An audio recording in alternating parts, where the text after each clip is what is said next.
Class में हमने क्या पढ़ा था? फिजिक्स पढ़ी थी। Good good answer. तो फिजिक्स में हमने पढ़ा था वेक्टर एडिशन के बारे में, ठीक है।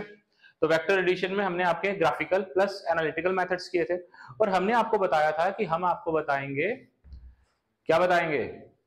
फिजिक्स वाला ट्रायंगल कल, क्योंकि अभी जो मैंने क्वेश्चन दिया सबके सब क्या हो गए? बत्ती कुल एक ही लड़के को याद था।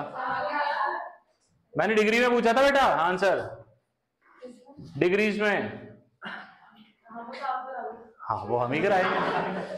देखो हमारा जो फिजिक्स वाला ट्रायंगल है, हम इससे स्पेसिफिकली यूजुअली फिजिक्स में हम यूज करते हैं, ऐसे बहुत जगह यूज करेंगे इसे, ठीक है।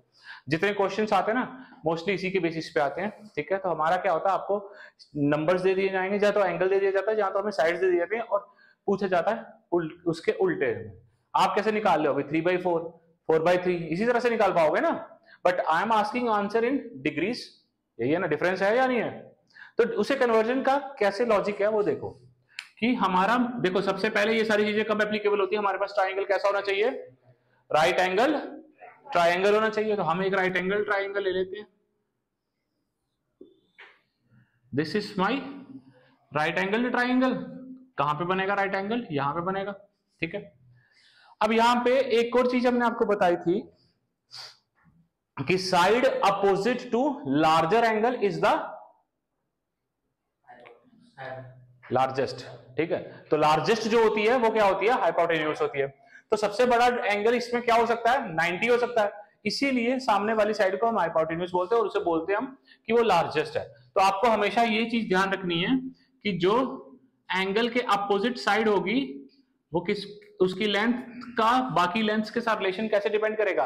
एंगल पे, कि कौन सा एंगल बड़ा है कौन सा छोटा है, उसके बेस पे डिसाइड करेंगे। अब दिस इज 90। अब ये जो मेरे हैं यहाँ पे दो एंगल बचे ना, इन दोनों का सम क्या हो सकता है? इनका सम होगा 90 डिग्री, ठीक है। और आपने वो देखा है ना, जब हमने पाइथागोरस थ्योरम लगाई थी तो हमारे पास एक पाइथागोरस ट्रिपलेट आता है। क्या होता है वो कुछ कॉमन होती है जो रहने दे। ये 3, 4 और 5, दिस इज माई ट्रिपलेट। हमें इन्हें सॉल्व करने की जरूरत नहीं पड़ती है। अगर हमें पता है कि एक साइड मेरी 3 है और एक 4 है, this is always going to be 5। आप इसे पाइथागोरस थ्योरम से सॉल्व कर लीजिए, तब भी आपको यही पता चलेगा, ठीक है। ये आपको क्या रखना है? याद रखना है कि ये हमारा ट्रिपलेट है। तो अब इसका ट्रिपलेट की और वेरिएशंस भी आगे हो जाती हैं, ठीक है। 3 का 6 कर दिया, 4 का 8 कर दिया, 5 का 15 कर दिया, ठीक है। समझ रहे हो? अरे मैं सबको अगर 2 से मल्टीप्लाई कर दूं तो क्या बन जाएगा? 6, 8, 10। तो जागना चाहिए ना सबको, सो रहे हो, ठीक है। तो अगर मेरा ये दिया गया है तो भी मतलब क्या है? ट्राइंगल तो यही है, ठीक है। ये इसी के प्रोपोर्शनेट है ना। पढ़ी थी सिमिलर ट्राइंगल्स। सिमिलर ट्राइंगल्स में क्या होता था? साइड्स छोटी बड़ी हो जाती थी बट एंगल्स सेम रहते थे। यही पढ़ा था 10th में या नहीं पढ़ा था? ठीक है। तो वही हाल है यहां पे भी। तो आपको इसी के कॉम्बिनेशन में maximum 90% of the chance time क्या मिलेगा? इसी के कॉम्बिनेशन में आपको मिलेंगे जो साइड्स वगैरह मिलेंगे। तो उसके बेसिस पे आपको कन्वर्जन के लिए बनेंगे, क्योंकि वो भी क्वेश्चन जो सेट करेंगे वो भी तो इसी तरह से करेंगे ना कि आप लोग उसे सॉल्व कर पाओ, ठीक है। तो आपको सबसे पहले यही चेक करना है कि ये ट्रिपलेट बन रहा है या नहीं बन रहा। उसके बाद हम करेंगे एंगल्स की बात। अब देखो ये वाली मेरी जो साइड है ये बढ़ी है, ठीक है। तो यहां पे हमारा जो एंगल्स का कॉम्बिनेशन होता है, एंगल्स का कॉम्बिनेशन होता है 190 हो गया, दूसरा 37 हुआ और एक हुआ 53। हमारे पास 3 एंगल्स होते हैं। कितने होते हैं? तो ये हमेशा यही होंगे अगर ये ट्रिपलेट फॉलो हो रहा है यहां पे, ठीक है। अगर ये साइड्स हैं राइट एंगल ट्राइंगल की तो एंगल्स कितने होते हैं? 90, 37, 53। अब 90 की वैल्यू तो मैंने असाइन कर दी थी। अब बताओ ये एंगल कितना होगा? कितना होगा? मैंने आपको बताया है अभी थोड़ी देर पहले, बोला हमने कि साइड अपोजिट टू एंगल, उसका भी ध्यान देना। मैंने इस तरफ क्या लिखा है? 4 लिखा है ना। तो यहां पे इस तरफ बड़ा एंगल आना चाहिए या छोटा एंगल आना चाहिए? तो हमारे पास 2 एंगल है, 53 एंड 37। तो यहां पे कौन सा एंगल आएगा? बड़े वाला। तो ये मेरा क्या है? 53। इस तरफ एक ही तो बचा, ठीक है। बुक में 3 इधर लिखा है, 4 इधर दिया है। अगर ऐसा लरोड़ा वगैरह कुछ भी, ऐसा लरोड़ा में तो ये दिया भी नहीं है, अगर बाकी बुक्स वगैरह में देखोगे एससी वर्मा वगैरह में वहां दिया, उसमें 4 नीचे दिया गया, 3 इधर, तभी एंगल्स उधर है। इसीलिए मैंने उल्टा लिया कि अगर तुम में से किसी ने पढ़ा हो तो दिमाग लगाएं। ठीक है, तो समझे बात को। अब आपका क्या आ रहा था, 4/3।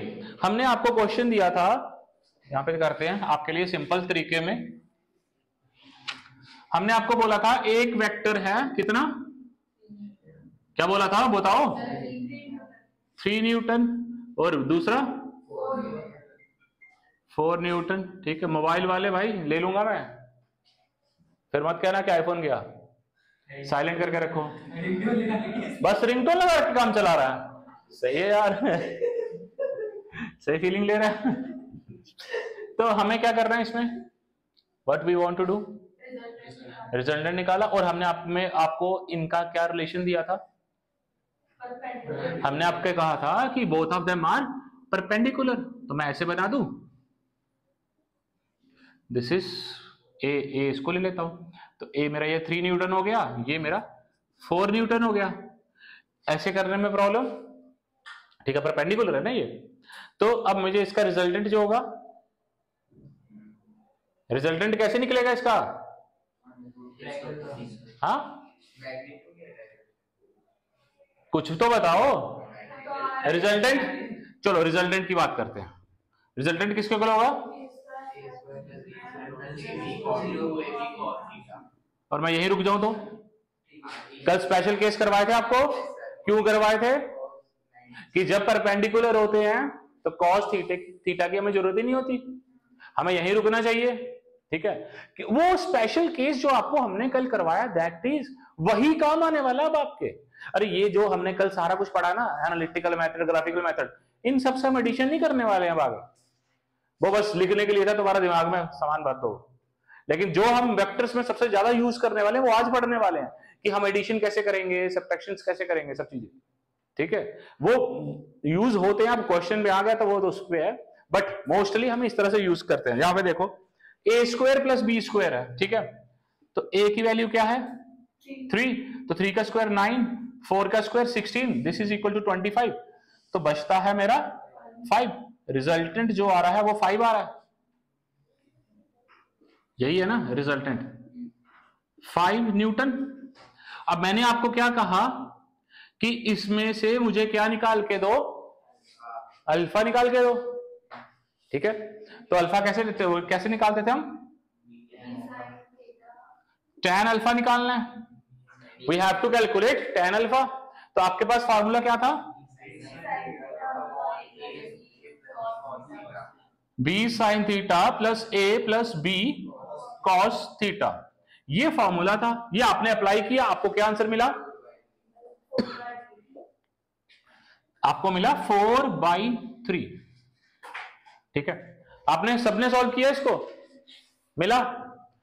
अब देखो मुझे ये सॉल्व करने की जरूरत नहीं थी डायरेक्शन, क्यों जरूरत नहीं है, क्योंकि यहां पे हमने कौन सी ट्राइंगल ली है, राइट एंगल ट्राइंगल एरिया ली है। तो ये मेरी क्या बनाई थी, हमें पैरेललोग्राम बनाते हैं ना, तो रेक्टेंगल भी बन सकता था, ये रेक्टेंगल बनेगा ना, स्पेशल केस। ठीक है, तो अगर मैं इसको यहां ले आऊं तो ये मेरा ट्राइंगल बन रहा है, तो डायरेक्टली tan अल्फा लगाऊं ना, this is also going to be 4 newton, directly tan alpha is equal to perpendicular upon base 4/3, बात खत्म। Alpha is equal to 4 tan inverse 4/3, वो तो हम कर लेंगे आगे, बट यहां पे समझे कि हर बार मुझे क्या करना है, अगर मेरे पास परपेंडिकुलर रिलेशनशिप आ जा रहा है तो मैं बार बार ये स्टेप नहीं फॉलो करूंगा, because you have to save your time in the examination. और ये परपेंडिकुलर केस पे मैं इतना एम्फेसाइज क्यों कर रहा हूं, क्योंकि हमने अभी आगे जितनी एडिशंस कर रही है ना, सारी कर रही है इसी पे कर रही है, परपेंडिकुलर पे। अब वो कैसे बनाते हैं, अगर कुछ ऐसे भी होगा तो किसी एंगल पे भी होगा तब भी हम उसे परपेंडिकुलर में कन्वर्ट कर लेंगे, वो हम नेक्स्ट सीखेंगे। ठीक है, तो इस चीज का ध्यान रखो कि हम बार बार ये फार्मूला नहीं लगाएंगे, बट आप लगा के देख सकते हैं, आंसर आपका भी 4/3 आया था, मेरा 4/3 दूसरी तरह से भी आया। ठीक है, ये तो हमने सीखा था 10th क्लास में, 8th क्लास में, 8th में सीखते हो ना, 10th में सीखा था। ठीक है, 4/3 था, तो एंगल क्या होगा? एंगल क्या होगा? 53। अब आपको फिजिक्स वाली ट्राइंगल पता चल गई है, तो अब आप डायरेक्टली बोल सकते हैं कि what is the angle? 53 degrees. Any doubts पीछे? 37 और 53 कैसे है? ये कैलकुलेट किया हुआ है ना, ये नॉन वैल्यूज है हमारे पास, और हमारे पास मोस्टली जो फिजिक्स में आपको क्वेश्चंस पूछे जाएंगे इन्हीं के बेस पे पूछे जाएंगे। अब मोस्टली बोला मैंने, ये मत कहना कि पेपर में कुछ और आ गया तो सर ने बोला था हम नहीं करके आ रहे। आगे पीछे कैसे हो? तो बाकियों की नहीं पूछेगा ना फिर वो, these are the known values, ठीक है, तभी पूछी जाती हैं। तो अब वही मैंने आपको बताया ना कि अगर मैं 3 की जगह उन्हें 9 कर दूं और उसको सबको बढ़ा दूं तो एंगल्स तो सेम रहेंगे। अगर ये 3 4 5 ये 3 साइड्स हैं, ठीक है बेटा, अगर मैं इसको पूरे को 3 से मल्टीप्लाई कर दूं 9, तो ये 12 हो जाएगी, ये 15 हो जाएगी। अगर ये साइड्स दी गई हैं तो भी तो एंगल सेम रहेंगे। मतलब कि एक तो सिमेट्री में चल जाएगा, अनसिमेट्री होगा कैसे करना पड़ेगा? कौन सा?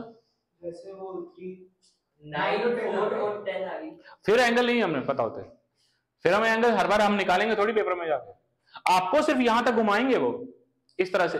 क्या पता आपको 4 के मल्टीपल पे दे दें, 5 के मल्टीपल पे दे दें, हाँ इसी के रखेंगे, वो प्रोपोर्शनेट रखेंगे कि प्रोपोर्शन सेम रहे, कि एंगल्स चेंज ना हो।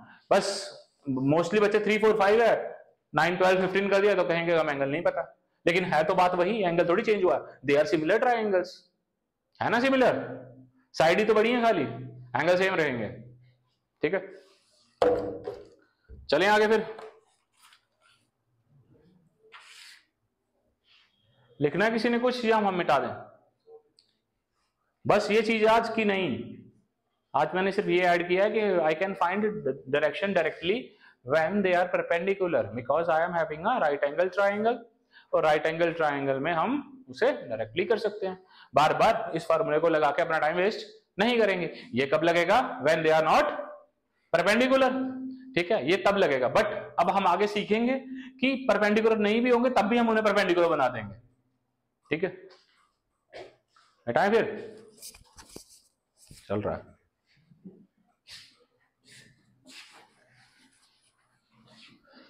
तो एडिशन हमारी खत्म हो गई थी, आज हम सीखेंगे सब्ट्रैक्शन के बारे में। किसके बारे में? तो बेसिकली इसमें वेक्टर्स में there is nothing like subtraction, ठीक है, और इसमें जो मेरा माइनस साइन होता है it represent that it is in the opposite direction. Good, सबको पता है, तो कोई पढ़ा देगा? कहने का मतलब है कि अगर मेरे पास दो वेक्टर्स हैं, A vector and B vector, what we are interested in finding them, हम जब फाइंड करना चाहते हैं सब्ट्रैक्शन ऑफ वेक्टर्स, ठीक है, तो आप कह रहे हो कि हमें निकालना है ए माइनस बी वेक्टर। अब इसको मैं ऐसे भी तो लिख सकता हूं, ए प्लस माइनस बी वेक्टर, इसको ऐसे लिख सकते हैं हम या नहीं लिख सकते हैं, ठीक है। अब यहां पे आ जाइए, ये मेरा ए वेक्टर है, यहां पे मेरा ये बी वेक्टर है, ये मेरा ए वेक्टर है, ये मेरा बी वेक्टर है, ठीक है। बट हम क्या फाइंड करना चाहते हैं? What do we want to find? We want to find their subtraction, we want to subtract them, okay, so how we will subtract them? First thing is that we have to do parallel shifting। कुछ बोला करो, क्या खाना नहीं खाया क्या? जाओ फिर खा कर आओ। This is A vector, B vector, but यहां से मैं इसे डायरेक्टली, ये मेरा क्या देगा? इफ अगर मैं इसमें ट्राइंगल लॉ लगाऊंगा तो ये मेरा क्या देगा आपको रिजल्टेंट? ए प्लस बी, ये देगा ना बेटा। बट हमें क्या फाइंड करना था? माइनस बी, तो उसके लिए मुझे क्या करना पड़ेगा? बी वेक्टर का माइनस बी देखना पड़ेगा, और उसका माइनस बी कहां पे होता है? हमेशा 180 डिग्रीज पे, ठीक है, अपोजिट डायरेक्शंस में होता है ना। तो this one is going in this direction, तो इसका उल्टा किस तरफ आएगा? इस साइड। मैग्नीट्यूड बराबर रहता है हमेशा, जस्ट डायरेक्शन चेंज होती है। सर सोना आपको लग तो यही रहा बेटा, आंखें बंद करके बैठा है, आंखें बंद करके सुनने की क्षमता, सुनने की क्षमता। तो माइनस बी मेरा ये हो गया ना, समझ रहे हो? तो अब मुझे इनका रिजल्टेंट निकालना है. Previously we were finding the resultant of these things, but now we are going to find the resultant of this thing. Okay, अब इसे सॉल्व कैसे करते हैं, इसके लिए भी हमारा सिमिलर है. जैसे फर्स्ट हमारा कौन सा था, हमने एडिशन में फर्स्ट कौन सा पढ़ा था, एडिशन में कौन सा लॉ पढ़ा था, ट्रायंगल लॉ. इसमें क्या होगा, इसमें भी फिर से ट्रायंगल लॉ होगा. हम ट्रायंगल बना रहे हैं खाली अब, ट्रायंगल लॉ. ठीक है, और ट्रायंगल लॉ क्या कहता है, अगर किसी दो वेक्टर्स को जोड़ना है आपस में तो हमें क्या करना पड़ेगा, कैसे उन्हें पास में लाना पड़ेगा, हेड टू टेल. तो यहां पे देखिए हमने उसे हेड टू टेल ही लाया था पास में. अब ये नीचे वाली साइड का हमें करना है नेगेटिव का, तो this is also head to tail. और उसके बाद ये सेकंड स्टेप था कि हेड टू टेल लाइए पास में. उसके बाद हमें क्या करना है, वो एक ट्राइंगल बनाना है, बट इन अपोजिट डायरेक्शन में बनानी है थर्ड साइड. ठीक है, तो अब इसकी डायरेक्शन देखो, ये ऐसे जा रहा है, ये ऐसे जा रहा है, तो ये ऐसे तो नहीं जाएगा ना, इसे वापस ऐसे लाना पड़ेगा, तो ही मेरा वो क्या कहलाएगा, अपोजिट डायरेक्शन में. तो this is going to be my resultant here. अब ये वाला रिजल्टेंट जो हमने फाइंड किया, this is equal to A. इसको मैं ऐसे लिख सकता हूं, प्लस माइनस बी. एक ही बात है ना बेटा, समझ रहे हो? This is same thing, one and same thing. अब इसको मैं a माइनस बी लिख दूं, यही तो फाइंड करना था हमें. यहां से हम यहां पहुंचे थे, यहां से हम यहां पहुंचे थे, अब यहां से हम उल्टा पहुंच गए. तो ट्राइंगल लॉ ही इसमें काम आ गया. Similarly if we are having more than two vectors, तो क्या करेंगे, तो पैरेलल के पीछे पड़ा रहा है. इसके बाद हमारे पास दो से अधिक वेक्टर्स हैं, तो हम कौन सा लॉ, क्योंकि मैं इसे डिटेल्स में नहीं पढ़ाऊंगा, कि डिटेल्स में हमने कर लिया, लॉजिक इज सेम. ठीक है, अगर किसी को कोई डाउट हो तो पूछ लेना. तो सेकंड वन जो है मेरा क्या है, सर ये एरो कौन सी है बेटा, कौन सी, किसकी, आर की. तो ट्राइंगल कंप्लीट करते हैं ना. अगर हमें a प्लस बी निकालना था, this is r is equal to a plus B. तो ये देखते थे ना कि इसका एरो ऊपर के, तो एरो टू एरो ज्वाइन होना चाहिए. सिमिलरली हमें यहां पे भी तो एरो टू एरो ज्वाइन करना पड़ेगा ना, सेम ट्राइंगल लॉ लगाने के लिए, सबट्रैक्शन के लिए. ठीक है, क्लियर? तो 90 डिग्री क्यों बनाना चाह रहे हो आप? तो बोलो 90 डिग्री बना. कब बोला? तो अभी सिखाएंगे ना वो. अभी हम सबट्रैक्शन तो कंप्लीट करें, उसके बाद चलेंगे ना. अभी नहीं आए हम उस पे. ये 180 डिग्री है अपोजिट करने के लिए, this angle should be 180 degrees. ठीक है, तभी 90 पे आएंगे, वो सिखाएंगे आपको. ठीक है, यहां क्लियर, पॉलीगन क्लियर हो गया है क्या सबको? किसी को कोई प्रॉब्लम उसमें? सिमिलर है ना? ठीक है, सुखप्रीत क्लियर? ये ऐसे बैठी होती है जैसे पता नहीं सर क्या पढ़ा रहे हैं. ये तो यार खुद लिख सकते हो. यहां मैंने क्या लिखा था, नहीं मिटा रहा मैं.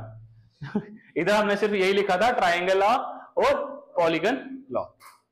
यार इसी क्यों नहीं चल रहा है? स्वेटिंग हो रही है मुझे, ऑन करो पीछे, जैसे गर्मी लग रही है, पीछे वाले कोने में जाए.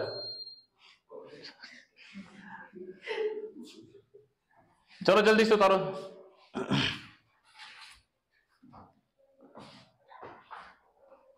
थर्ड क्या था हमारा, पैरेललोग्राम लॉ. वो ए वेक्टर इनटू बी वेक्टर है. कहां पे सर? इनटू की तो बात ही नहीं हुई अभी तक. कहां डॉट लिखा? माइनस है भाई, ये ब्रैकेट ओपन करिए. ऊपर वाला स्टेप कौन देखेगा? वहां मैं सो गया था सर, आप उठाओ. हमने अभी तक मल्टीप्लिकेशन की बात ही नहीं करी है आप लोगों के साथ, ना ही किसी, ना स्केलर प्रोडक्ट, वेक्टर प्रोडक्ट, किसी की बात करिए अभी तक नहीं करिए. अभी हम कहां फंसे हुए हैं सब, एडिशन सब्ट्रैक्शन. यही कंप्लीट करेंगे तो हम मल्टीप्लिकेशन पे जाएंगे. ठीक है, अभी ये वाले सब ना जो भी टॉपिक्स पढ़े सब मजाक वाले टॉपिक्स हैं, इजी. इसके बाद जो भी हमारा आएगा ना, वो I think one of the main topics है हमारे. ठीक है, एक तो मल्टीप्लिकेशन, प्रोडक्ट सीखेंगे, और इसके पहले हम कुछ और सिखाएंगे आपको वेक्टर्स के बारे में. ठीक है, तो पैरेललोग्राम लॉ भी सिमिलर कहलाएगा या नहीं कहलाएगा? कैसे करेंगे उसको? अगर मेरे पास दो वेक्टर्स थे like this, this is my A vector, this is my B vector. ऐसे होते थे ना, अरे ऐसे होते थे दो वेक्टर्स, तो हम क्या करते थे, पैरेलल शिफ्टिंग करते थे। तो क्या कर रहे थे, उसको पैरेललोग्राम्स की दो साइड्स पे ला रहे थे, यही कर रहे थे या नहीं कर रहे थे। अब हमें क्या निकालना है, a माइनस बी निकालना है। a माइनस बी है ना, तो b का अपोजिट बनाएंगे। किसका अपोजिट बना रहे हैं, तो b का अपोजिट किस डायरेक्शन में आएगा, दिस इज माइनस b।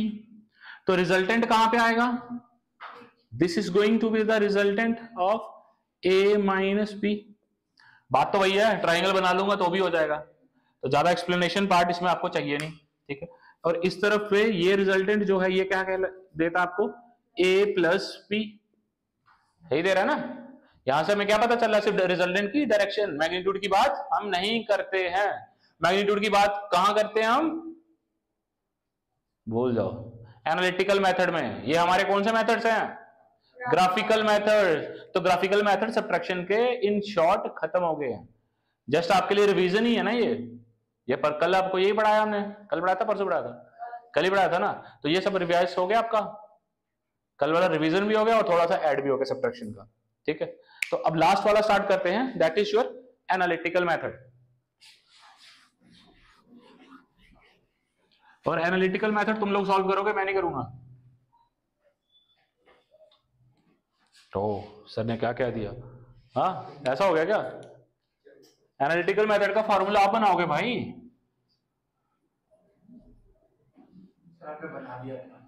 मैंने उसका बनाया था प्लस में, अब एडिशन में बनाया था, सब्ट्रैक्शन में कौन बनाएगा, याद है, देखते हैं अभी, रुक जाकर, याद है तो कॉपी पे लिख, हमें मत बता। हमारे पास दो वेक्टर्स हैं, ए वेक्टर और एक बी वेक्टर। हमें निकालना है a माइनस बी। चलो एनालिटिकल मेथड कल सबको करवाया था हमने, सबको पता है कैसे करते हैं उसको सॉल्व। तो चलो जल्दी से स्टार्ट हो जाओ, सॉल्व करो। सर सॉल्व करना है, ये तो लिख लिया होगा सबने, तो फॉर्मूला तो लिख के दिखाओ मुझे अगर तुझे आता है तो।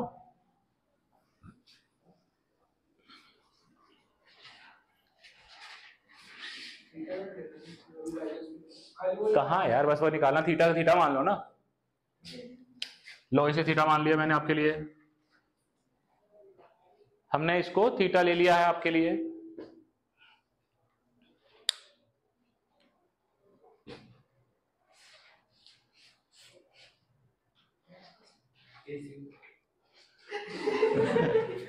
ऐसी कोई बंद नहीं करेगा भाई मुझसे पूछे बिना, जो बंद करेगा वो खड़ा, उसे मैं खड़ा कर दूंगा क्लास में।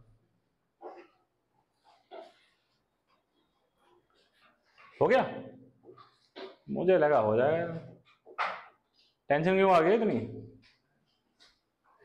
जस्ट लॉजिक लगाओ। कल हमने क्या किया था पैरेललोग्राम में, सबसे पहले उसका रिजल्टेंट ढूंढा था, उसके बाद हमने एक राइट एंगल ट्राइंगल बनाई थी, फिर उसके बाद हमने ट्राइंगल की साइड्स निकाली थी, उसके बाद हमने निकाला था टैन, नहीं बेटा निकालना अभी मैग्नीट्यूड में, हाँ तो राइट एंगल ट्राइंगल में जाके साइड्स निकालो, उसके बाद फिर जब साइड्स आ गई तो फिर तो काम ही नहीं बचता, फिर रिजल्टेंट निकाला ना, a प्लस बी करना है,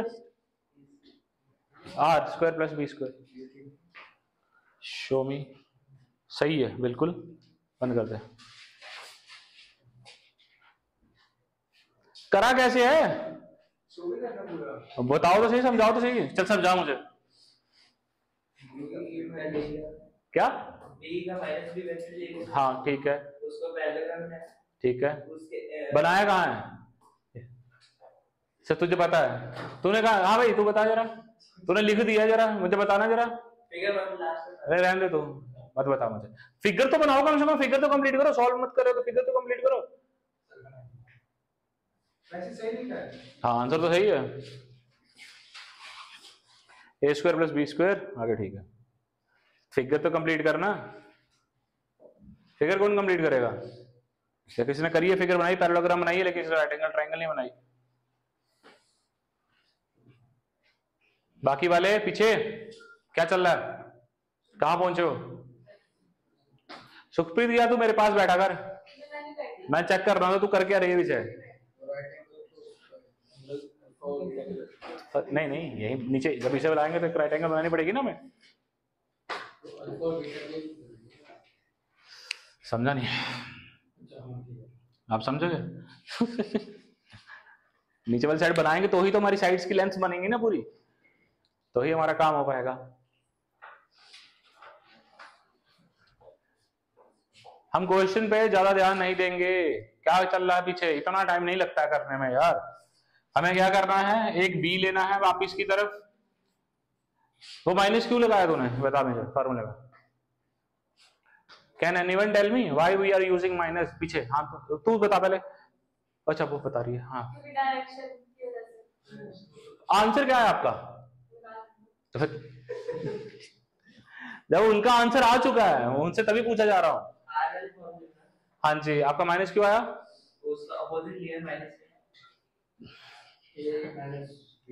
यहां देखो आपका, देखो इनका आंसर आया A square plus B square minus 2ab cos theta. हाँ जी, क्यों आया माइनस? क्योंकि ये एंगल क्या है, पाई माइनस थीटा। तो मुझे पूरा सॉल्व करने की भी जरूरत नहीं थी। बी का नेगेटिव है इसलिए।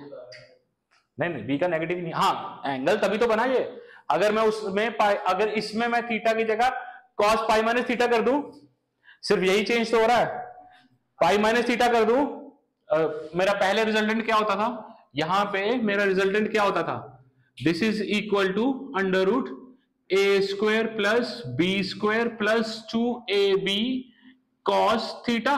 अब मेरा थीटा चेंज हो गया, थीटा चेंज हुआ या नहीं हुआ? ठीक है, थीटा क्या हो गया मेरा, पाई माइनस थीटा। तो cos pi minus theta is equal to minus cos theta. तो बस यही तो चेंज आना है इसमें, और कुछ नहीं होना। अगर सॉल्व करना है पूरा तो सॉल्व कैसे करेंगे, यहां से ये रिजल्टेंट बनेगा, यहां से ये पैरेललोग्राम कंप्लीट होगी, फिर एक्सटेंड करो, फिर ट्राइंगल बनाओ, फिर उसकी साइड ढूंढो, फिर काम करें अपना। ठीक है, तो बट हम पूरा नहीं सॉल्व करेंगे, आपको कुछ नहीं करना है, बस ये याद रखना है एक माइनस करना है बीच में। माइनस क्यों आ रहा है, because this angle is now pi minus theta. ठीक है, इस चीज का ध्यान रखना है, ये दो चीजें समझने वाली हैं, बाकी तो डेरिवेशन है वो तो सब कर लेंगे। क्या हुआ, चलो क्वेश्चन लिखो जल्दी सब। इफ, हाँ जी, हाँ बेटा ये देखो ना, पहले मेरे ए और बी के बीच में एंगल क्या था, थीटा। अब मैंने बी का क्या कर दिया, माइनस बी ले लिया ना, तो माइनस बी क्या होता है, बिल्कुल अपोजिट डायरेक्शन में, तो टोटल एंगल ये 180 डिग्री होता है। तो इतना सा एंगल थीटा था, तो बचा कितना, पाई माइनस थीटा। तो cos pi minus theta is equal to minus cos theta. ठीक है, ये फॉर्मूला है, जिन्हें याद नहीं है वो लिख लो, cos pi minus theta is equal to minus cos theta. तो ये मैं डायरेक्टली यूज कर गया ना, इसमें अपने पुराने रिजल्टेंट में डायरेक्टली यूज कर लिया, तो काम हो गया हमारा। चलो क्वेश्चन लिखो एक, if A is equal to 20 newton, A मेरा 20 न्यूटन है, बी भी मेरा 20, ए वेक्टर और बी वेक्टर 20 न्यूटन है, A is 20 Newton and B is also 20 Newton and your angle between them is 45. ठीक है, find A plus B and A minus B.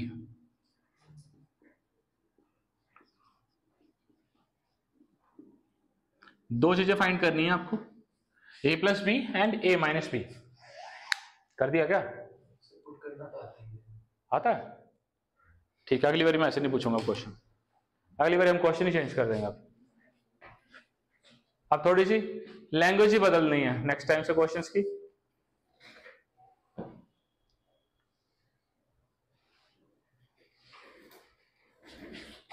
ये मिटा दूं? हाँ भाई हाँ, तो याद करना स्टार्ट कर ये सब चीजें। धुंधला धुंधला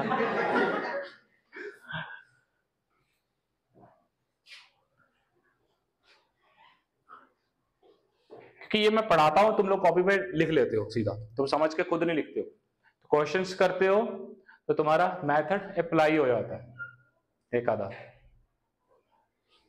करना क्या है, बहुत सिंपल है, मुझे पता है क्या कर रहे हो। मैं 1.43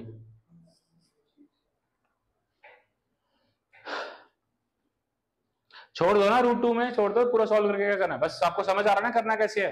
कैसे कर रहे हैं हम, अंडर, अगर हम पहले वाला कर रहे हैं a plus B is equal to this a square, 20 का स्क्वायर क्या होता है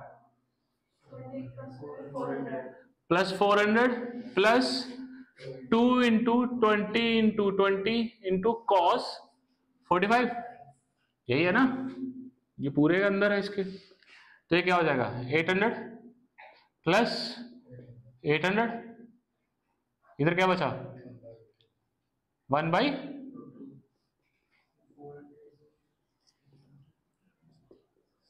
छोड़ दो अभी यहीं पे, पूरा सॉल्व हमें करना ही नहीं है। 1 प्लस 1/√2 हमारा ये है, अभी यही छोड़ दो ना, हमें हाँ कर सकते हैं, वो रेशनलाइज तो करना ही पड़ता है। √2 रूट्स की वैल्यू कभी भी हम डिनोमिनेटर में नहीं रखते हैं, we always have to take it upward, numerator में लेके जानी होती है, उसके लिए हम रेशनलाइज करते हैं। ठीक है, वो तो हम कर सकते हैं, कोई इशू नहीं है। अब देखो ये मेरा आंसर किसमें है, a प्लस बी का, a माइनस बी का क्या होगा जस्ट -1 माइनस 1/√2।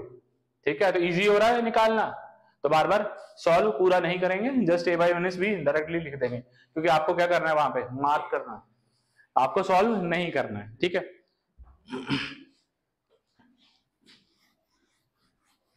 चलो नेक्स्ट टॉपिक स्टार्ट करते हैं।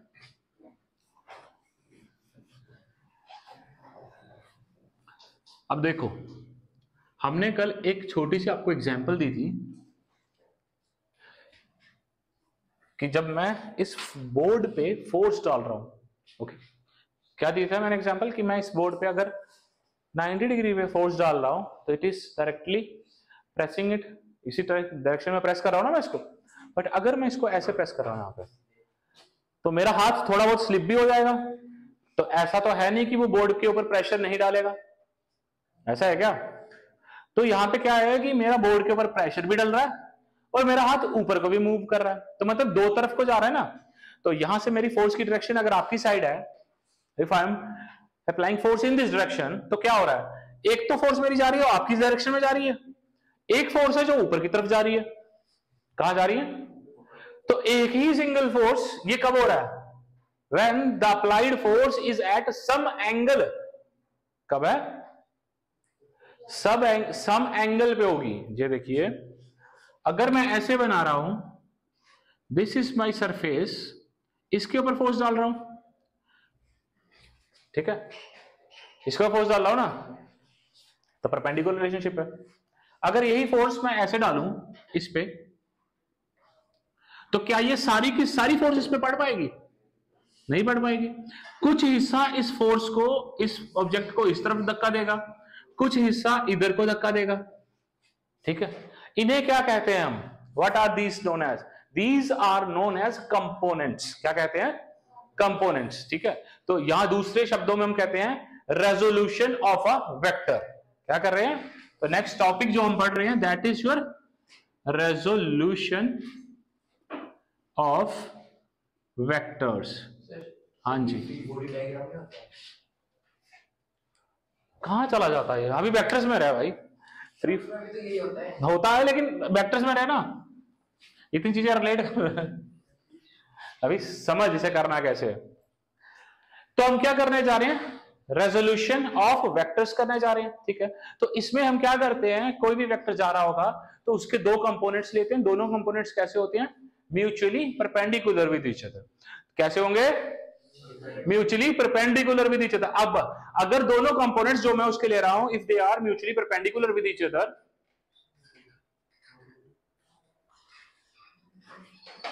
सारी पानी की बोतल यहीं इकट्ठी कर ली तुम लोगों ने, क्या कह रहा था मैं, भुला ही दिया यार। हाँ, if they are mutually perpendicular with each other, तो एंगल क्या है बीच में, तो कौन सा फार्मूला लगेगा हमेशा, √a² प्लस b², तो वो याद कर लो, रट लो उसे, वही लगने वाला हमेशा। तो हमारे पास किसी भी तरह से एंगल्स होंगे तो हम उसका रिजल्टेंट कैसे निकालेंगे, √a² प्लस b²। मान लीजिए हमारे पास ऐसा सिचुएशन है,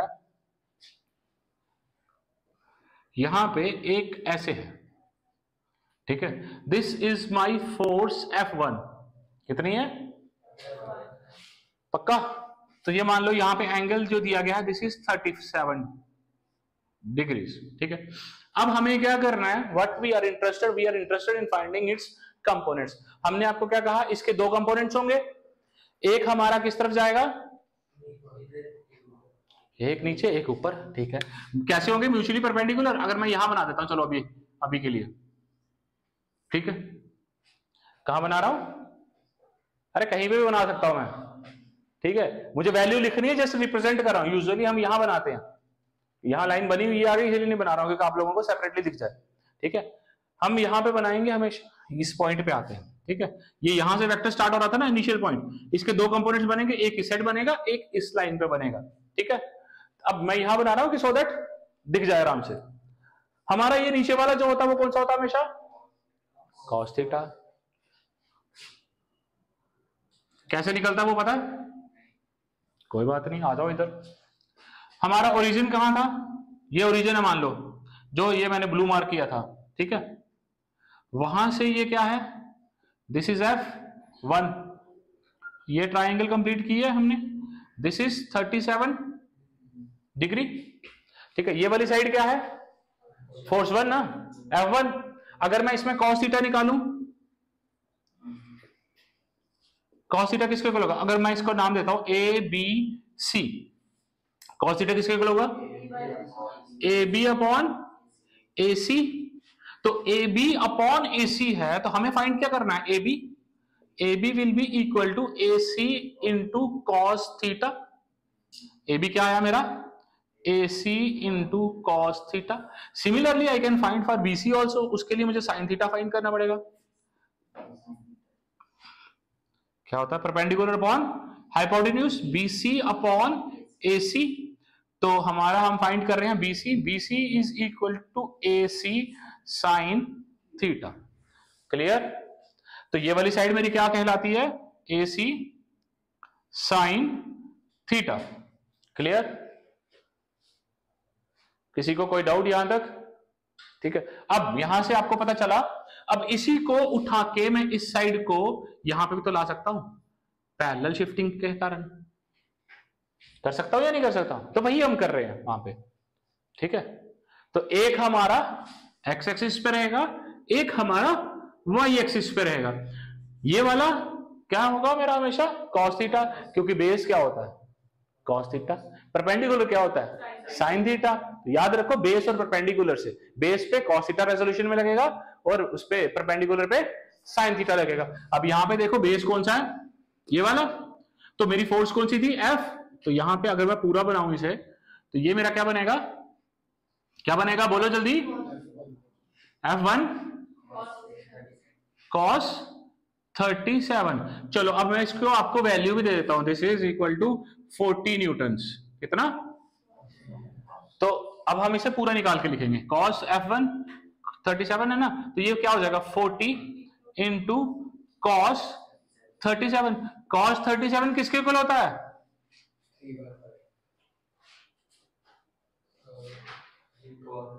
मैं इसको 50 कर देता हूं कि कट जाए जल्दी, हमें प्रॉब्लम ना हो, ठीक है। क्या 50 कर देते, कट जाएगा। ट्रायंगल फिजिक्स वाली याद करो, ये यहां पे अगर 3 ले रहा हूं, ये 4 ले रहा हूं, 3 इधर ले लेता हूं, चलो तुम्हारे लिए, तुम्हें डाउट ना हो।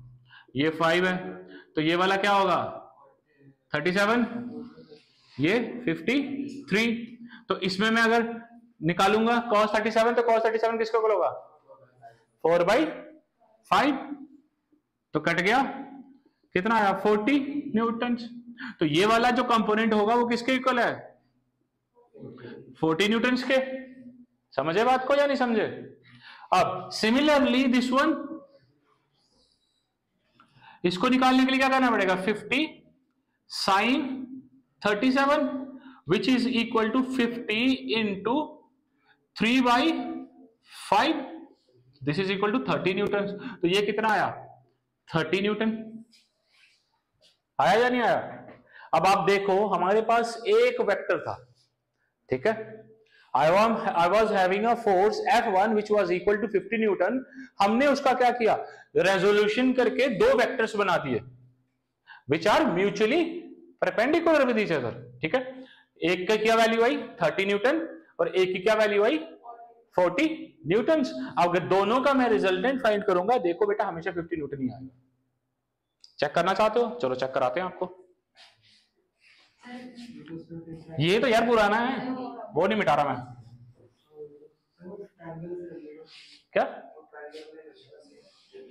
देखना पड़ेगा ना इनको। ये देखो, ये मेरा क्या है पैरेललोग्राम। ओ रेक्टेंगल बन रहा है ना, पैरेललोग्राम ही होती है यार, रेक्टेंगल भी 90 डिग्री एंगल हो जाए तो वो पैरेललोग्राम बनती है। ठीक है, अब ये दोनों क्या है 90 डिग्री। रिजल्टेंट कैसे होता है, under root A square plus B square. लगाओगे तो यही आएगा, करके देख लो। दिस इज माई रिजल्टेंट ना। अगर हमने क्या किया, उल्टा किया, हमारे पास ये था, इससे हमने ये बनाई दो चीजें। बट पहले हम क्या सीख रहे थे, हमारे पास दो वेक्टर्स थे, उससे हम रिजल्टेंट निकाल लेते। तो अगर आपको इसे वेरीफाई करना है तो you guys can see that the resultant of this will be equal to 30 square plus 40 square, 900 plus 1600 2500, तो 50 आ गया। तो यही तो था हमारा। तो रिलेशनशिप सेम रह रहा है ना, कोई चेंज आ रहा है नहीं आ रहा। तो हम अब देखो, अब इसके बाद हमारा काम करना क्यों आसान हो जाता है, अभी वो समझाते हैं आपको। पहले ये लिख लो, फिर वो बताते हैं आपको कि मतलब इसकी जरूरत क्या पड़ी मुझे, what is the benefit of this thing, कि ये हमारी लाइफ को इजी बनाने वाला है, ये आपकी लाइफ को बहुत इजी करने वाला है। अभी तक आपने देखा ना वेक्टर्स के लिए आपको कितने फार्मूलेस लगाने पड़ रहे हैं, ये करना पड़ रहा है, वो करना पड़ रहा है। हमारे 4 वेक्टर्स हैं, 5 वेक्टर्स हैं, उन्हें ऐड करने के लिए मैं आपको बोल दूं तो आपको क्या हो रहा था, प्रॉब्लम हो रही थी ना। बट ये क्या करेगा, आपका आसान कर देगा काम। कैसे आसान करेगा वो भी सिखा सकते हैं आपको।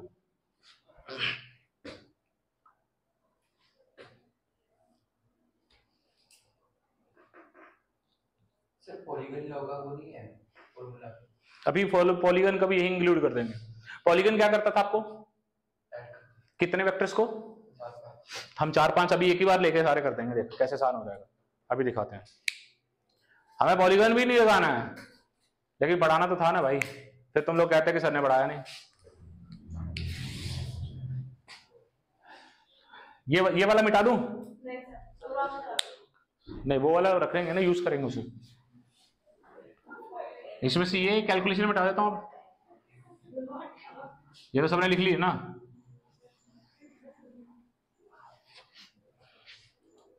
तीन वेक्टर ले लूं सर आपके लिए, ठीक है। एक वेक्टर और लेते हैं, यहां 50 लिया था, इसे 100 न्यूटन ले लेते हैं, ठीक। अब यहां पे आ जाओ, इसको ले लेते हैं 53 डिग्रीज। एक और वेक्टर ले लेते हैं यहां पे, कितना 80 न्यूटन का ले लेते हैं। चलो अब यहां पे देखो, ये वाला वेक्टर है, ठीक है। पहले इसका मैं सेपरेटली लिख रहा हूं आपके लिए, आपको प्रॉब्लम ना हो, ठीक है। जो मेरा F1 था, छोटा छोटा लिख रहा हूं, इसके मैंने क्या किए थे, 2 रेजोल्यूशन करके बनाए। This was equal to 40 newton and this was equal to 30 newton. F1 was equal to 50 newton, ठीक है। इतनी बात क्लियर है सबको। अब चलो ये वाला, इसके 2 कंपोनेंट्स बनाए या नहीं बनाए, चलो बनाओ फिर। 2 कंपोनेंट्स बनेंगे, एक हमारा इस साइड बनेगा और एक हमारा इस डायरेक्शन में बनेगा। बनाओ फिर, बैठे कैसे हो, क्या बनेगा बताओ। क्या वो एंगल तो आपको दिए रहते हैं ना, हाँ यहां तो मैं दे रहा हूं ना, हाँ वहां आपको दिए रहेंगे, कुछ ना कुछ वो एंगल देगा ही आपको। जब 45 दे देगा, अगर वो आपको 45 दे रहा है तो भी तो आप 45 की कैलकुलेट कर सकते हो ना। अगर 60 दे रहा है कर पाओगे या नहीं कर पाओगे। चलो आगे वाला अगला एंगल ऐसे रखेंगे जो हमें कैलकुलेट करना पड़ेगा, ठीक है। अब यहां से ये क्या है 53, तो ये किसके इक्वल होगा 100 cos cos 53, गुड। cos 53 और cos की क्या वैल्यू है 53 की 3/5 which will be equal to 60। तो इसके कारण क्या बना, दिस इज 60 न्यूटन। इसको मैं नीचे वाली साइड रख रहा हूं, 2 एरो लगा दे रहा हूं, ये बड़े आगे है ना, 60 है तो ज्यादा आगे आएगा उसके, ठीक है। तो ये मैं 60 न्यूटन इसके कारण आया। अब इस तरफ आओ, ये वाला एक और बनेगा बरा, इस ये क्या होना मेरा 100 sin 53 100 into 4/5 which will be equal to 80 newton. तो ये मेरा क्या हो गया 80 न्यूटन। अब मैं यही सेम चीज यहां भी बना देता हूं आपके लिए कि आपको प्रॉब्लम ना हो। नहीं ऐसे नहीं है, डायरेक्शन के साथ बनाना है। This is like this and this is like this, this is 80 newton and this is कितना है 60 न्यूटन। तो बीच में ये है मेरा F2 जो मेरा 100 न्यूटन है, ठीक है। इसको मैं F2 लिख दूंगा आपके लिए, कोई दिक्कत। इसको मैंने 80 न्यूटन लिया था, चलो यहां से हम ले लेते हैं एंगल 60 लेते हैं या 30 ले लें, कॉस लेते हैं ना, चलो 60 ले लिया यार, छोड़ो चला जाएगा। हमने क्या ले लिया 60। अब इसका फाइंड करेंगे तो इसके पास यहां पे क्या आएगा, अरे भाई सीधा नहीं है वो, तुझे लग रहा है सीधा, ले तू भाई, मैं स्केल से थोड़ी डायग्राम बना रहा हूं यहां पे। अब ठीक है, तो ये 37 किस एंगल से लग रहा था, वो तो 45 के पास लगा, आधा बीच तो बीचों बीच लग रहा है। नहीं ये 37 किस हिसाब से लग रहा था फिर ये 45 के पास लग रहा है मुझे तो, लेकिन मैं थोड़ा बड़ा करके बनाता हूँ, थोड़ा चल जाता है, जो मैं लिख रहा हूँ वो माना करो। हाँ भावनाओं को समझो यार, तुम तो बिल्कुल स्केल प्रोटेक्टर लेके आ जाते हो कि ये 37 होगा। अब ये देखो ये क्या होगा, चलो चलो चलो जल्दी, 80 नीचे वाली साइड लिखते हैं क्योंकि ये इसका है 80 cos 60। चलो cos 60 की वैल्यू 1/2 40 न्यूटन, तो इस तरफ आ गया 40 न्यूटन, ठीक है। यहां तक प्रॉब्लम नहीं है किसी को। चलो इधर आओ, अब इस साइड क्या आएगा 80 साइन, अरे इसका भी तो बनेगा ना दोनों तरफ, रेजोल्यूशन जो ले रहे हैं इसका इस साइड भी बनेगा, इस साइड भी बनेगा, इसका भी इस साइड बनेगा, सबके दो दो कंपोनेंट्स होंगे ना। नहीं नहीं नहीं ऐसे सेम नहीं होगा ना, दिस इज 80 न्यूटन, ये 100 न्यूटन, और एंगल भी डिफरेंट है, तो उसके जो हमारे रेजोल्यूशन हम कर रहे हैं वो भी डिफरेंट होंगे ना, ठीक। अब यहां पे देखो this is 80 newton, this is going to be 80 sine 60, sine 60 is equal to √3/2, तो ये क्या आ गया 40 √3, तो 40 इंटू 1.73, छोड़ सकते हैं बट निकाल लो वैल्यू, मल्टीप्लाई करो बताओ, तुम लोग निकाल लो, मैंने निकाला 1.73 होता है √3 की वैल्यू, याद रखो ये चीजें। 70 लिख लूं यार, 70 लिख लिया हमने, ठीक है राउंड फिगर में, तो दिस इज 70 न्यूटन। तो यहां पे एक और आ गया मेरा 70 न्यूटन का, ठीक है समझ रहे हो। अब यहां पे देखो ये दो हो चुके थे ना, थर्ड मेरा क्या था इस डायरेक्शन में था, इसके मैंने क्या लिया ये दो कंपोनेंट्स बनाए, this is equal to 70 newton and this one is equal to 40 newton, ठीक है। यहां तक किसी को कोई प्रॉब्लम है निकालने में, रेजोल्यूशंस करने में? कौन सा बेटा, ये इसका रेजोल्यूशन लिया ना मैंने, इसका एक, ये जिसकी वैल्यू बड़ी होगी, ये 80 न्यूटन इसका आया था ना इस वाले का, this was equal to 80 newton and यहां पे 60 न्यूटन। अब इसके मैंने दो कंपोजिशन किए रहे, तो ये मेरा 70 न्यूटन आया, इस तरफ 40 न्यूटन आया। एरो तो वो मैं इस हिसाब से लगा रहा हूं ना, दो एरो हैं क्योंकि दोनों का रेजोल्यूशन आ रहा है ना वहां पे, इसीलिए मैंने दो एरोस लगा दिए, और जिसकी वैल्यू बड़ी होगी तो उसका एरो बड़ा होगा ना। यहां पे हमारी इतनी बात समझ आई आपको सबको, कोई प्रॉब्लम यहां तक तो पूछो यार।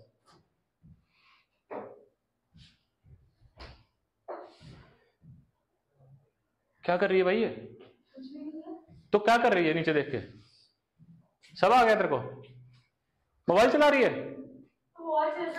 तो वॉच देख के क्या खुश हो रही है, गिफ्टेड वॉच, वो आराम से बैठ के वॉच देखने लगी हुई है। चल बता क्या पढ़ाया हमने,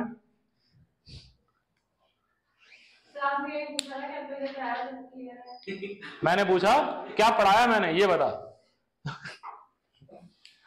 चलो यहां देखो, अब ध्यान दो। अब हमारा क्या था, पहले हम पॉलीगन लॉ यूज कर रहे थे। पॉलीगन लॉज में हमारा क्या था, बहुत ज्यादा कैलकुलेशंस इन्वॉल्व होती थी। क्या होती थी, जहां एनालिटिकल मेथड है, ठीक है, एनालिटिकल मेथड में हमने आपको क्या दिखाया, सिर्फ दो ही वेक्टर्स को सम करना सिखाया, ये सिखाया ना। मैग्नीट्यूड निकालने की जब बात आ रही थी तो हमने आपको क्या सिखाया कि दो ही वेक्टर्स को सम करना सिखाया ना। तो दो से ज्यादा वेक्टर्स नहीं हो सकते क्या हमारे पास, उसकी तो हमने बात ही नहीं की। तो हमने आपको दिखाया कि हम सबको क्या करेंगे, रिड्यूस करेंगे परपेंडिकुलर रिलेशनशिप में, उसके बाद इजी हो जाएगा। कैसे इजी हो जाएगा, अब ये दिखाते हैं आपको। ये डायग्राम बन गई है सबकी, सब अपनी खुद कर लो कैलकुलेट। चलो यहां उसे छोड़ो, हम यहीं पे कर लेंगे, हम यहां करा देंगे। अब ये देखो, this 30 Newton is pointing towards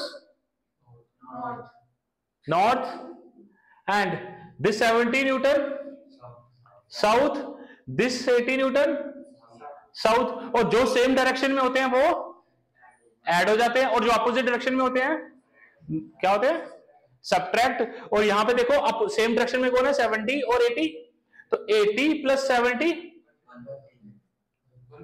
150, और 150 में से ये 30 माइनस होगा, होगा या नहीं होगा, तो क्या बचेगा 120, बट किस डायरेक्शन में, नॉर्थ। कैसे होगा भैया, जागो जागो। सो ये मेरा आएगा, this is going to be 120 newton. एक रिजल्टेंट मिल गया मुझे। चलो अब आगे इसको देखो, this is pointing towards east 40 newton, and this is also pointing towards east 60 newton. 60 plus 40 100 हुआ या नहीं, या तुम लोग पीछे सुन भी रहे हो क्या बता रहा हूं, फिर मैं बाद में बोलोगे कि समझ नहीं आया। तो ये लिखने पे मिटाया मैंने अभी, तो जो अभी मैंने बोला वो मैं दोबारा बोलूंगा। अरे जो चीज समझा रहा हूं वो नहीं लिख रहा हूं भाई, सुनने में ध्यान दो। अभी लिखने का टाइम जब देता हूं तो फिर क्या है, देखो हमें क्या करना होता है, जब forces are acting in the same direction they directly get added up, and when they are acting in the opposite direction they get subtracted। Simple सी बात है ना। अब यहां पे देखो, कुछ हमारे पास कॉम्बिनेशन क्या है, सिर्फ नॉर्थ साउथ ईस्ट वेस्ट के कॉम्बिनेशन है। तो अब मुझे क्या वेक्टर एडिशंस वगैरह लगाने की जरूरत है, नहीं जरूरत है, मैं डायरेक्टली उन्हें प्लस माइनस कर सकता हूं। यहां पे देखो, this is 40 Poynting towards east, this is 60 Poynting towards east, तो 60 प्लस 40 हो जाएगा 100 न्यूटन। अब यहां पे आइए, this one, this is pointing towards west, तो ये उसे माइनस होगा, तो 100 माइनस 40 बचा क्या 60, बट किस डायरेक्शन में होगा, ईस्ट की तरफ, क्योंकि वो बड़ा था। ठीक है, तो ये मेरा आएगा, ये दो वेक्टर्स आए, क्या है ये 60 न्यूटन। हमारा क्या हुआ, सबको प्लस करने के बाद हमारे ये दो बचे हैं। अब मुझे क्या निकालना है, तो रिजल्टेंट के लिए तो आपको पता ही है कैसे करना है। पैरेललोग्राम ला कराया हमने आपको, उल्टे सीधे वेक्टर का कौन सा उल्टा सीधा भाई, रिजल्टेंट को इधर ऐसे ऐसे ये वाला। फिर जब सबको ही तो कर दिया, देख किसी भी वेक्टर की जब भी हमेशा चार्ज वेक्टर, ये उल्टे सीधे तो था, this was at 37 degree angle, ये वेक्टर था ना हमारा वेक्टर। हाँ तो बेटा ये डायगोनली तो है, नहीं पर ऐसे दे देते, एक ऐसे दे दिया वेक्टर जिसकी 5 है, एक ऐसे दे दिया 6 है, ऐसे ऐसे करके एंगल तो देंगे ना कुछ, एंगल के बिना नहीं हो सकता ना। तो हमारे पास ये पहले था F1 F2 और F3, सिर्फ यही था जो तूने डायग्राम बनाई है। तुमने भी 3 वेक्टर लिए ना अपनी कॉपी में, F1 F2 और F3। मैंने उनसे क्या किया, रेजोल्यूशन की कि उनसे 2 कंपोनेंट बनाए, इससे 2 कंपोनेंट बनाए, जो कहां पे डायरेक्ट कर रहे हैं, नॉर्थ ईस्ट साउथ वेस्ट में ही करेंगे, इसके सेम। तो इससे हम क्या कर पा रहे हैं, अपनी कैलकुलेशन को आसान कर पाएंगे। ठीक है, अब हमारे क्या थे, 3 वेक्टर्स थे, similarly I can have 4 5 6 vectors. ठीक है, अगर मुझे सबकी कैलकुलेशन करनी होगी ना तो it will be very difficult, I won't be able to solve that. Okay, और टाइम भी बहुत ज्यादा जाएगा। अगर मैं ऐसे रेजोल्यूशन कर लूं, लास्ट में मेरे पास सिर्फ 2 वेक्टर्स तो बच रहे हैं, और वो भी क्या है आपस में 90 डिग्री। रिजल्टेंट क्या हो जाएगा? Under root 90 square plus 120 square. बात खत्म। अच्छा 60 था ना। म्यूचुअली परपेंडिकुलर है ना, they are mutually perpendicular with each other, so finding their resultant is very easy. हमारा ये वाला फार्मूला लगेगा, मैंने कहा ना इस फार्मूले को बांध लो अपने साथ, यही काम आने वाला है। क्लियर? अब लिख लो मैडम जो लिखना चाहती है। अब लिख लिया? नहीं अब लिख लो भाई जो लिखना है। कल 11 बजे तक वीडियो मैं भाई रात को एडिट करके 11 बजे तक अपलोड हो जाती है। ठीक है सर, सबको समझ आया? इसमें देखो कोई भी लॉस लगाया हमने, जस्ट हमने क्या यूज किया है? नॉर्मल सेंसेस कि ईस्ट वाला ईस्ट की तरफ जा रहा है तो एड अप हो जाएगा, वेस्ट वाला वेस्ट की तरफ जा रहा है तो एड अप हो जाएगा। अगर ऐसे हैं ईस्ट वेस्ट में तो सब्ट्रैक्ट हो जाएंगे। Similarly I can do for north south also. ठीक है, तो वो यूज करके हमने क्या किया अपना सब कुछ इजी कर लिया। टाइम क्या हो रहा है अभी? नहीं छोड़ना नहीं, उधर से 2 बारी मैम आ गई ना। हाँ वही देख रहा हूँ कि मैम क्यों आ गए। चलो मिटा रहे हैं, क्वेश्चन करते हैं फिर एक, इसी पे करेंगे क्वेश्चन। आप लोग करोगे?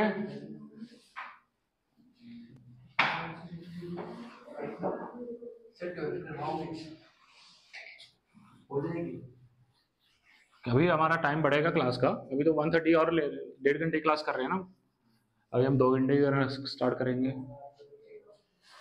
फिर दूसरी क्लासेस बंद करेंगे ना आपकी। वीकेंड की और कोई क्लास नहीं होगी, सिर्फ यही होगी। क्या? हाँ वो करना ही पड़ेगा ना, वैसे कैसे कंप्लीट करना है? कोई नहीं, चलो लिखो क्वेश्चन लिखो।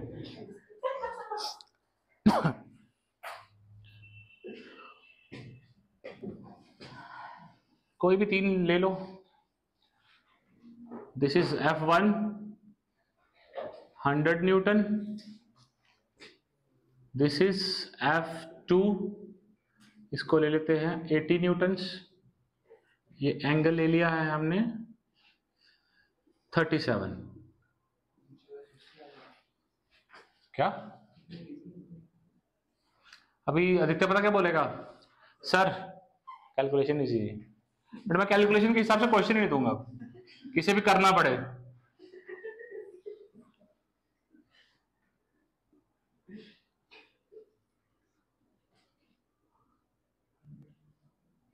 This is F3। ठीक है, आपको क्या फाइंड करना है? क्या? नहीं हम बता रहे हैं आपको, find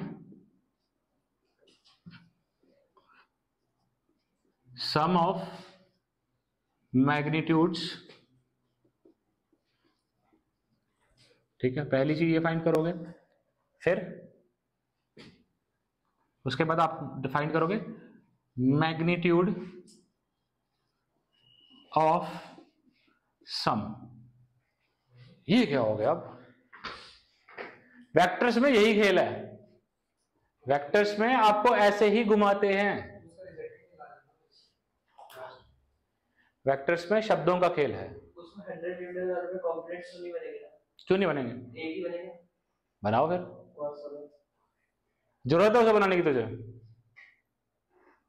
it is already pointing in north direction, तो हम उस पर ध्यान भी नहीं देंगे। रुक जा, क्या कह रहा है? अरे तो मतलब 100 का 100 ही रहेगा ना, वो दूसरी साइड तो 0 है, उसका पेपर परपेंडिकुलर रिएक्ट कर रहा है ना सीधा। चलना अब स्टार्ट हो। अब क्या हुआ? मैं नहीं कर रहा, बोल दे बोल दे।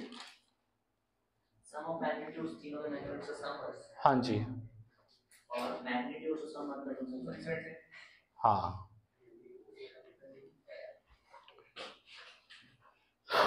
सम ऑफ मैग्नीट्यूड क्या होता है? नहीं देखो वेक्टर्स में ये 2 टर्म्स हैं, ये यूज करते हैं पेपर में, sum of magnitude and magnitude of sum. Sum of magnitudes का मतलब क्या होता है? मतलब हमें क्या निकालना है यहाँ पे? F1 plus F2 plus F3। यहां पे हम क्या निकालने हैं, F1 plus F2 plus F3, उसका मैग्नीट्यूड निकालना है। पहले सम करना है, उसके बाद मैग्नीट्यूड निकालना है। जब मैग्नीट्यूड ऑफ सम बोलेगा तो सबको अलग अलग प्लस करना। This is going to be F1 plus F2 plus F3। But ये क्या निकाल पाओगे तुम लोग? सर ऐसा तो नहीं कंपोनेंट को ऐड करना? क्या ये लोग कर पाओगे तुम लोग अभी मैग्नीट्यूड वगैरह? तो तुम सिंपल क्या निकालो, F1 plus F2 plus F3 निकाल के दो मुझे। ये जस्ट तुम्हें बताने के लिए था कि क्वेश्चंस बदल जाते हैं, इसका मतलब ये होता है, ठीक है, कि सम और मैग्नीट्यूड, कि मैग्नीट्यूड कैसे निकलता है उसकी बात भी हम कर चुके हैं। वैसे कर चुके हैं या नहीं कर चुके हैं? तो निकाल सकते हैं ना मैग्नीट्यूड भी, तो मना क्यों कर रहे हो? सर एक क्या आपने बता,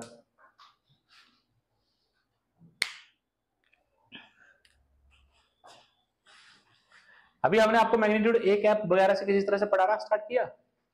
हाँ बताया। मैंने कब पढ़ाना स्टार्ट किया यार? अभी तक मैंने यूनिट वेक्टर्स के थ्रू बात ही नहीं करी अभी तक। वो तो बस टाइप्स ऑफ वेक्टर्स में बात हुई थी हमारी, पढ़ाया अभी तक जो काम को। ये मेरा इससे निकल जाएगा मैग्नीट्यूड। करो दोनों, सम ऑफ मैग्नीट्यूड और मैग्नीट्यूड का सम। जाओ।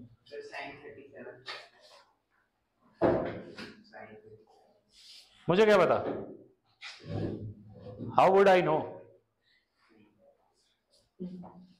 अभी तो थोड़ी देर पहले हमने क्या बात की थी आपसे, तो वही लगाना है ना बेटा। हाँ तो फिर क्या कह रहे हो सर आप? कैसे सेम होंगे? आपके सामने मैंने खोल के लिखा तो है, that is F1 plus F2 plus F3, this is F1 plus F2 plus F3। समझ रहे हो बात को? क्या करना है दोनों में? अगर कोई डिनोमिनेटर रूट आएगा, कहां से आएगा रूट डिनोमिनेटर में? 40√2 इसीलिए तो लिखा था कि √2 कैंसिल हो जाए।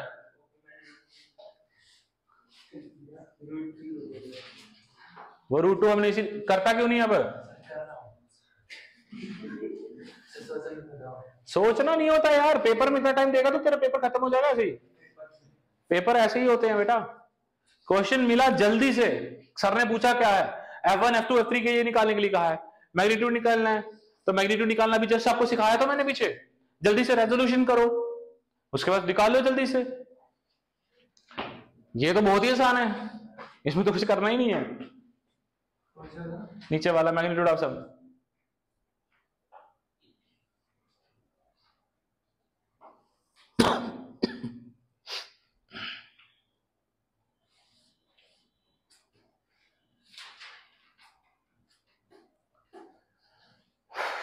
क्या कर रहे हो यार इतना टाइम? F1 के रेजोल्यूशन लेने हैं, इसका क्या होगा ये F2 cos 37, cos 37 किसके इक्वल होता है? अब मिला दियो यार, 37 किसके इक्वल होता है? 4/5, 64 न्यूटन आ गया। ये एक वैल्यू आ गई मेरे पास 64 न्यूटन, ठीक है।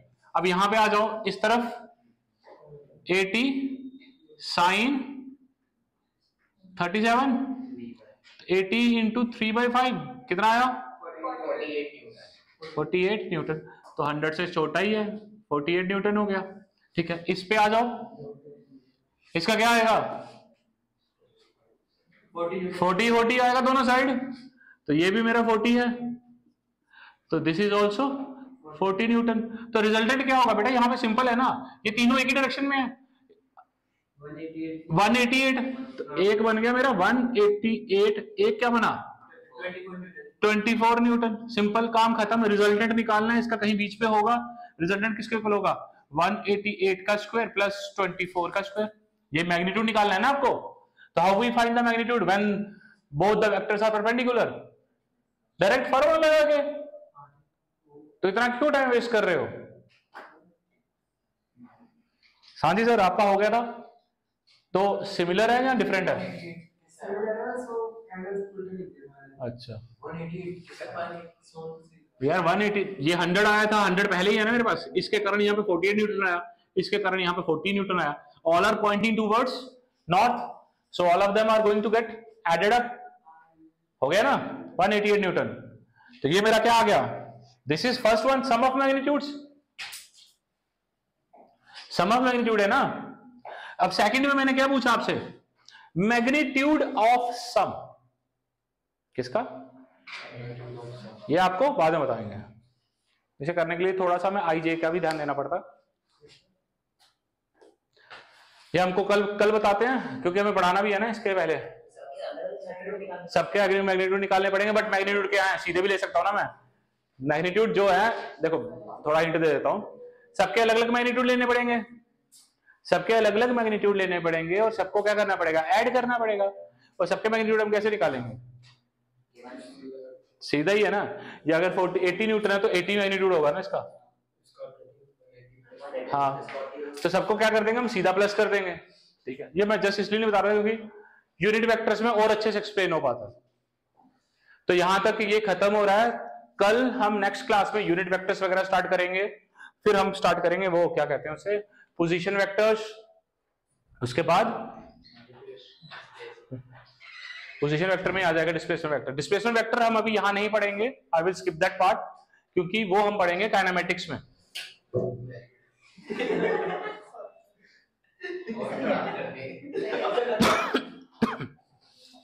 डिस्प्लेसमेंट वेक्टर हम काइनेमेटिक्स में डिटेल्स में पढ़ना है, ठीक है। तो मैं यहां पे उसे इंट्रोड्यूस करके छोड़ दूंगा, क्योंकि वहां पे पढ़ना ही है ना, तो सेम चीज दो बार क्यों पढ़ेंगे, क्योंकि इसके बाद ये नेक्स्ट वीक में वेक्टर्स हमारा कंप्लीट हो जाएगा, उसके बाद हम काइनेमेटिक्स पार्ट स्टार्ट करेंगे। Okay, thank you guys.